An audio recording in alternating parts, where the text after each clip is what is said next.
Myanmarda mathang thada pangthokadaba mikhal asumba amati asengba mikhal ama oiroi UN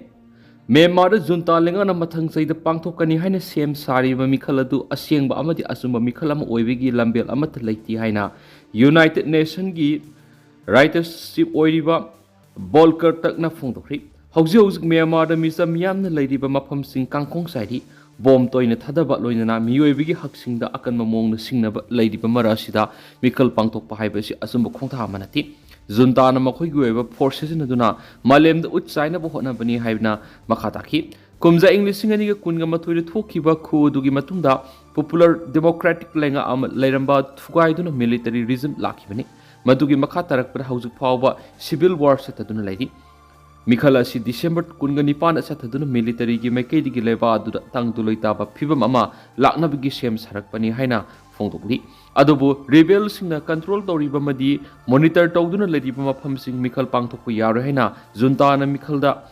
mikhal gi matangna laukthokhiba hek matung section wai phongdokhiba lekrabani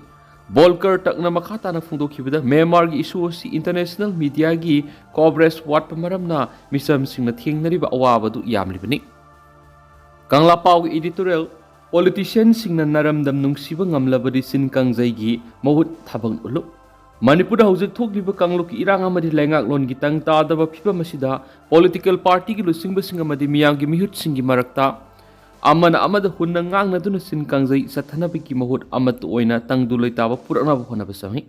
Political parties singi tuan saklon khongthang manadaba leirabasu party khudimaki panamdi amatani laibak ki apun me saktam ngakpa sakhotpa tangdulai taba madi setmilon gi phibam phana thamba haibasina maruipa panamni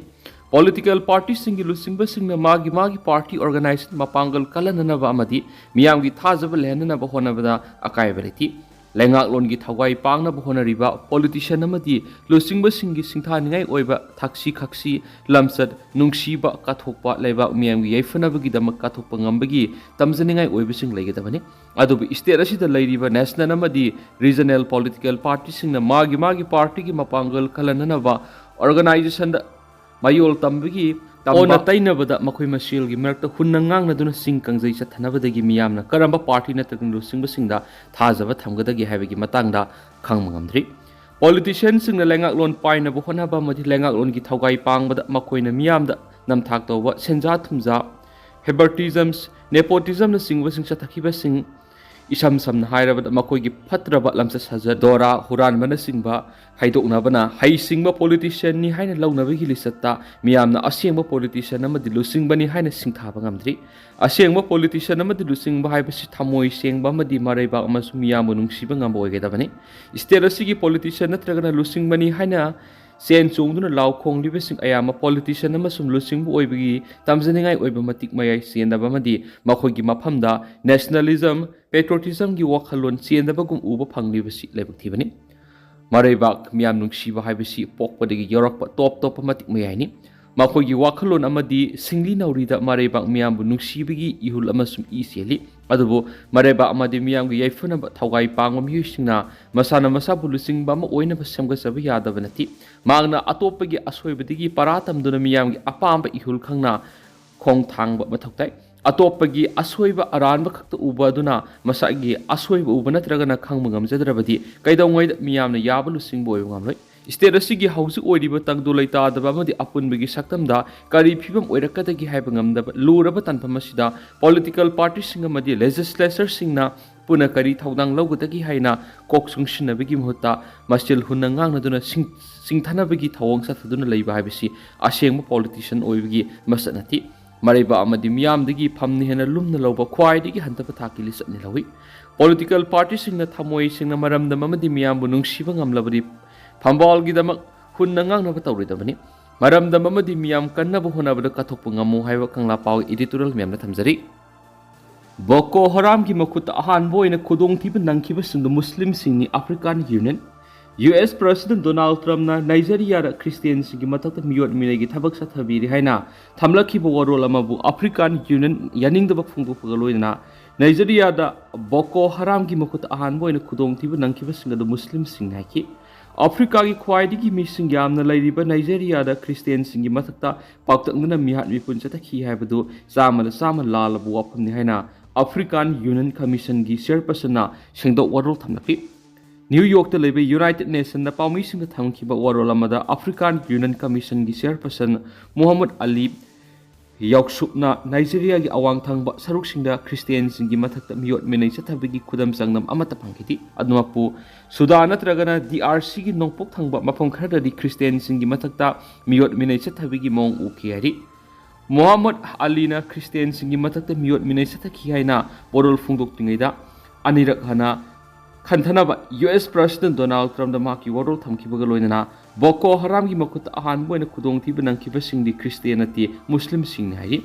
Arm group ama oiriba Boko Haram na Nigeria gi awang pok thangba saruk singda terrorist ki thawong sing chathabaga loinana hawkiba sahi taraga mangaru masida miyoi lising hat khari Sen state ki Taidim township ta akan mamong na kuthok narakpari gi miyoi lising anirom lanjena khri Myanmar gi Sen state ki Taidim township manungda leiba Taingen village marakta Myanmar army amasum ethnic rebels ki marakta akan makuthok narakpadigi khung adur leiba miyoi lising anirom safagata mafamda lanjena khri Myanmar hunta army ki kalam anina Taidim town amasum Kale town digi tuan maikai rom digi Taingen village sanctionduna sin resistant force ka akan mamong kuthok narakibani kuthok nakibaduna maramoiduna Taidim township ki manungda leiba Mu alpi Alway amasum manak nakpada leiba kunjasang mipai pokna duna manak nakpa umangda lonaki Myanmar army gi akan belanda adu kibadagi miyoi sing adu mayumda amata halakhi di haina Sinlands Defense Force na phungdoraki asongba mafamda lanjena duna leiriba miyam adu nomagi tangai phadaba polam sanaba chinjak hidak langtha amasum laifam chaphamgi awaba kaya khamthengna mayuknari haidi Mu alpi tuisau tungjang hijang salawai anlan amasum Bu anli gi miyoi lising ani dagina akum phawba mayume kai thadokna senakri haidi mayume kai thadokna senakraba miyoi singa dubu section na lainaba sin resistance force na phungdokhi baga loinana masing yamla bo hunta lanmi singa township atu da mapangal kanna sangsilak maramna sinlands resistance force singi maraibak tamangamdri haidi hunta lanmi gi masing yamla ba lanmi singa duna Taidim dagi taingen tamna sangsilaktuna resistance force singi mathakta akan malana satarakhi bane haidi Mamang thagi kunga mapan dagi thas ki kunga mapan gi marakta hunta lanmi amasum sin brotherhood alliance ki marakta khuthokna kibada hunta gi lanmi ni furum laikhidre amasum kharana lanpha oina phare ne su sin resistant force na phungdurak leina pausta makata na spalakli aduga tentang na sum na myam da thamjage Hausikoi na di miyam paus matang sa lusinjarage amasum makataba anauba update miyam pun ngai minasaina channel sigi maikedi miyang phamda makatan thamjari makataba anauba update miyam pun ngai minasaina channel sigi maikedi miyang phamda makatan thamjari